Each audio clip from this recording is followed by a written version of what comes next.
Itu pengalaman tu cuma datang sekali je untuk aunty. Sebab aunty ada seorang je anak. Aunty dah tak ada anak lain. And she gave me that result. During trials, that was 8 A's and 1 B. 1 B untuk Pendidikan Islam, unfortunately.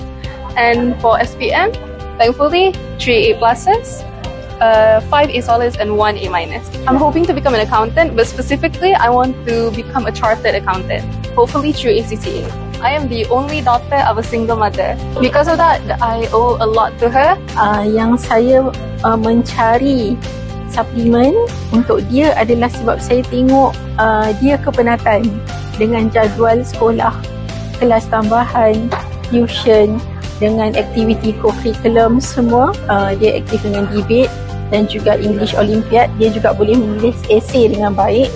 Jadi bila dia participate dengan aktiviti-aktiviti sebegitu, terutama sekali waktu yang dah dekat sangat nak trial exams, saya nampak dia penat. Jadi saya mencari suplemen untuk kita bantu dia, menambahkan tenaga dia, fokus dia, naikkan mood dia supaya dia tak rasa down, dia tak rasa penat dan dia tak rasa bosan. Dia start makan bulan 3 tahun 2024. Anak-anak ni bila dia penat, dia malas nak bercakap dan dia akan asingkan diri sebab dia nak berehat. Jadi bila dia start makan tu, dia selalu duduk dengan saya, mula bersembang dan bercerita hal sekolah tanpa perlu saya bertanya.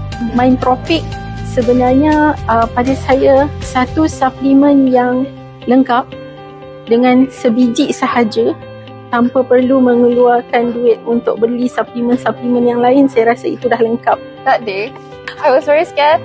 She told me that it was a once-in-a-lifetime thing, so I should have gone. Yeah. So I still went. Now we have the results online, right? So we can check it online before we go to the teachers at the booth, right? It took 3 minutes for me to actually open and download that file to check everything. I was just sitting there and I was laughing. Suddenly when I opened it, it was like time stopped for a minute.